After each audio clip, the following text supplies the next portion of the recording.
information. Get clear, accurate stories that don't waste your time at WJBF.com. Weather headlines on News Channel 6, brought to you by Hickson Roofing. Hot and humid and staying sunny and dry for now as we wrap up the month of August. We could desperately use some rain though, and we may get some of that over the weekend and definitely into next week. I'll have all those details coming up. Live from Television Park, this is WJBF News Channel 6 at 5:30. Good evening, everyone. I'm Dee Griffin. Thanks so much for joining us for your news at 5:30. Topping today's headlines, more than 300 luxury apartments are expected to open. Open next to SRP Park in 2026. The groundbreaking is set to take place next month, but those who live in the area are already excited about the idea. No details yet on rent nor those apartments but Fansler Construction, the contractor, says they'll be market rate, and we'll have more on this story at 6. But first, coverage you can count on continues now in Utah, where a judge just decided there is enough evidence for Corey Richens, a mother who fatally poisoned her husband and wrote children's book about grief, to face trial in her husband's death. Melissa Don has the latest. A Utah judge ruling that Corey Richens should stand trial in her husband's murder. Prosecutors allege the 34-year-old mom first tried to murder her husband, Eric Richens, by poisoning his sandwich, and when that failed, a month later, she allegedly poisoned his drink with fentanyl, killing him inside their home near Park City. Richens is facing charges of aggravated murder, drug, and various fraud charges. The defense cross-examining a detective in the case about whether any fentanyl was found in the family's home on the day of Eric's death. Were any illegal drugs found in the home that night? That I don't believe so. So no fentanyl was found in the home? Not that I'm aware of. The prosecution today arguing that Richens was planning a future with her lover, revealed in a series of deleted text messages. The defendant lamented to her paramour, life would be so perfect. And then 2 weeks later, she assured her paramour, life is going to be different, I promise. Hang in there until Friday. On Friday, Eric Richens was dead. Last November, Corey's mother and brother sat down with ABC News, asserting their belief that Eric's death was accidental. I do not believe in my heart Corey could ever not just kill Eric, but kill anything or anyone. She loves her boys way too much to take their father away from them. Richens' family says the children's grief book she published was taken off Amazon and is no longer being sold. Richens pleaded not guilty to the 11 charges she's facing. The trial is set for spring of next year. Melissa Don, ABC News, Los Angeles. In Travelers Rest, South Carolina, a horrible accident has left a bike shop devastated. Take a look at this security footage from inside the Free Hub bicycle shop. Now, deputies say the car crashed just before 3 a.m. You can see the car as it goes into the building. Police say the car was removed, but extensive damage was left behind. The structure and equipment are in bad shape all the way to the back of the shop. Free Hub Bicycles celebrated its grand opening in Travelers Rest less than a year ago. The owner, Brett Gilbert, says they would have celebrated 1 year this Labor Day weekend. I had seen it on my security footage at that time, and so I expected it to be pretty bad. Of course, seeing how bad the car was and the fact that the driver came out of that unscathed was amazing. So that's definitely a godsend there. I knew this was just going to be a long process to get it back up and running, so we have some work ahead of us. Brett also says while this is devastating news, they will work to rebuild. A late summer heat wave is scorching cities across the country as the season winds down. The excessive heat in Chicago is forcing public schools to cancel outdoor activities as students kick off the new year. This as schools from the Midwest to the Atlantic are seeing temperatures disrupt their first days back to class. In Philadelphia, more than 63 schools are sending kids home early due to high heat and inadequate cooling. Human amplified climate change has meant hotter weather for longer periods of time. Well, that's one problem we don't have down here. When it gets too hot, we can handle it. Right. But now if it gets too cold, then we have a problem. That's exactly what I was thinking. You know, we probably laugh at the folks up there closing schools for the heat, but they laugh at us when we close for like a dusting of snow. With one snowflake, all the milk and bread gone, and we're staying inside. Yep. It's funny how it's so different just from the southeast to the northeast. It is amazing. Yeah, so it's hot here for sure, but this is nothing we can't handle. I mean, we're back to the typical August heat. Last week we did get a bit of a break. It felt like early fall, and now that's no longer the case. You're taking a look now at our Terry Lambert Hyundai Skyview Cam in Waynesboro. Partly cloudy skies, temperatures in the low 90s pretty much across the board. 92 in Swainsboro, 93 in Thompson, Barnwell at 91 degrees. Allendale, you're at 90. Augusta at 93, 94 in Lincolnton, and 92 over in Crawfordville. The dew points are very split depending on where you are. We're seeing low 60s in Sparta. It's only 63, so some drier air over there, but the more humid, muggy air in our southeastern counties with a dew point of 73 in Allendale. So that's where the heat index is into the triple digits, feeling like 101 in Bamberg, 102 in Sylvania. The rest of us in those mid to upper 90s, so not too bad. Winds are coming in from the east around 3 to 6 miles per hour, not too high today. Satellite and radar just showing those puffy cumulus fair weather clouds with no rain associated with it. We do have this trough that popped up over the CSRA, and that will over time increase our moisture. So tomorrow and Thursday will feel more humid pretty much across the entire CSRA. Low 90s still through 7 o'clock, then going down to 81 at 9 o'clock. The heat will stay on over the next couple of days, but then next week we could see a cool down and also finally some decent chances of rain. I'll break down all those details coming up, but back to you, Dee. All right, thanks so much. We'll see you in a few minutes. The Biden administration is inching closer to finalizing a massive student loan relief program. The program is weeks away from being finalized through a formal rulemaking process. Raquel Martin with more. A new attempt at student loan relief for tens of millions of borrowers could be around the corner. We're close. We've been working on this process for more than a year now. James Cole, the U.S. Education Department Undersecretary, says he expects the revamped student debt forgiveness program to be final this fall. The Supreme Court struck down the original attempt rolled out in 2022. Our goal is to finish in October and to start bringing relief to as many students as possible, as quickly as possible. The Education Department has not spelled out the dollar amount individuals will be eligible to receive, but promises full or partial debt relief to borrowers who now owe more than what they took out thanks to runaway interest, or borrowers making payments for more than 2 decades. We're working hard to reach as many people as possible. According to the agency, no one will need to apply to the program. Those eligible will be automatically enrolled, but anyone uninterested has until the end of the month to opt out. This is definitely a move to make sure that anyone who wanted to opt out could opt out and stop them from having standing to challenge the loan forgiveness. Adam Kissel with the Conservative Heritage Foundation says he doubts the legal strategy will work. He says the program is illegal. There is no clear authority for the department to suddenly find hundreds of billions of dollars worth of forgiveness authority. Kissel expects swift legal challenges this fall. In Washington, Raquel Martin. And stay with us. Drama involving a Wu-Tang Clan album and what's new on Netflix. We'll have more. Here's what's trending next. Old heads will know what I'm talking about. Wu-Tang.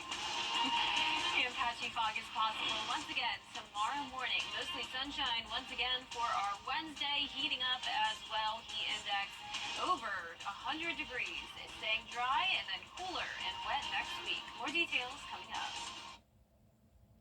My name's Morgan.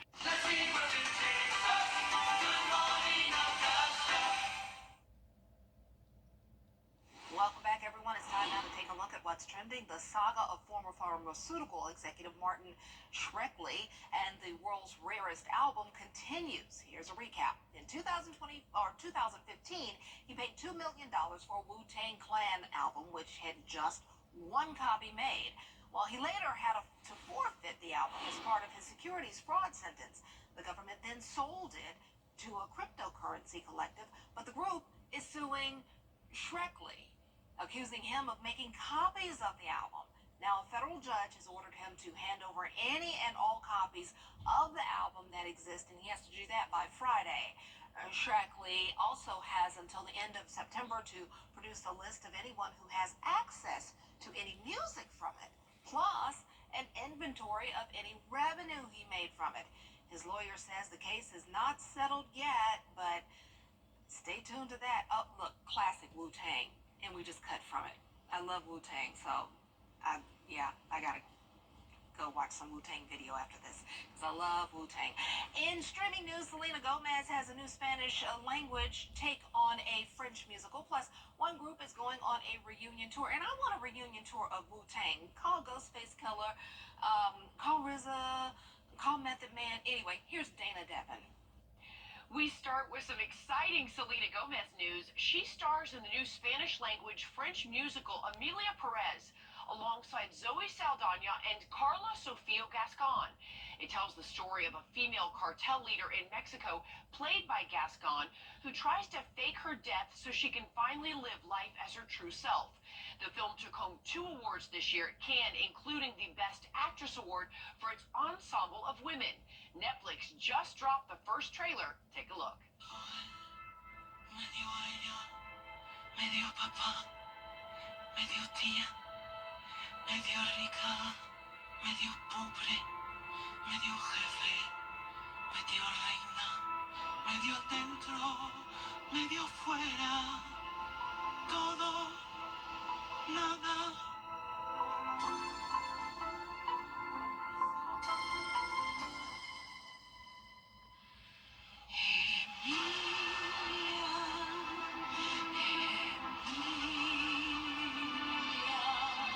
Emilia Perez hits select theaters on November 1st and will stream on Netflix on November 13th.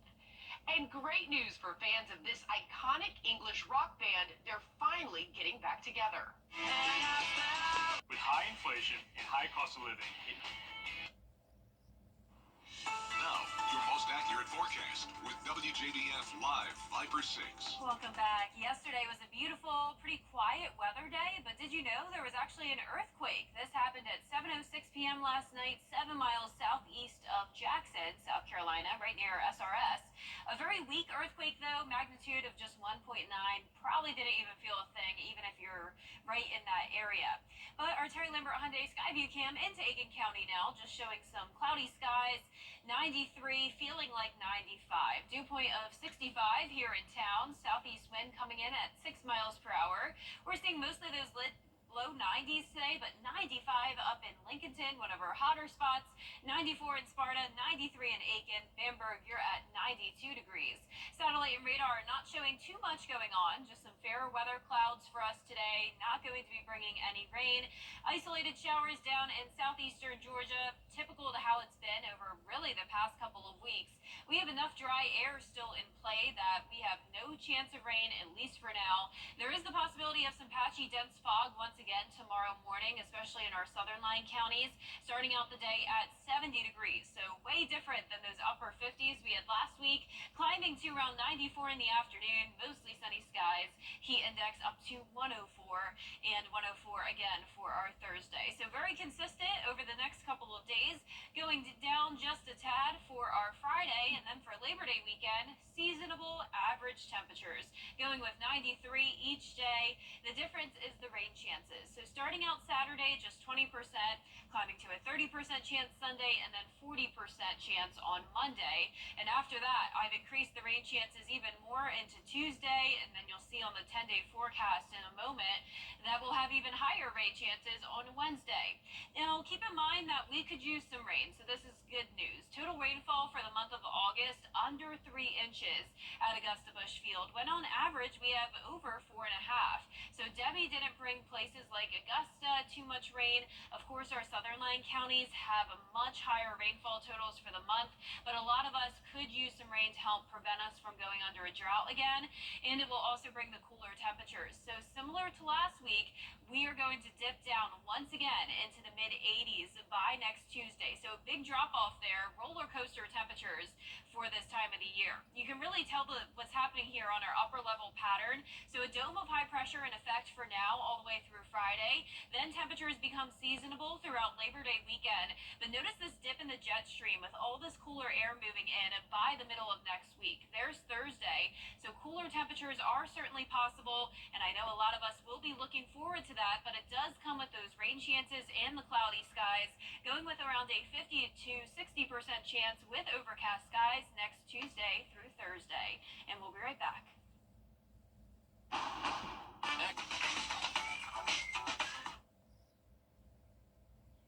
Today, we meet a teacher who made a transition from the classroom to the library, and her career change is really paying off. Brad Means joins us now. It sure is, Dee. Whether you call it a library or a media center, one thing is for sure, that room is an exciting part of any school campus. A place where ideas and dreams blossom and grow.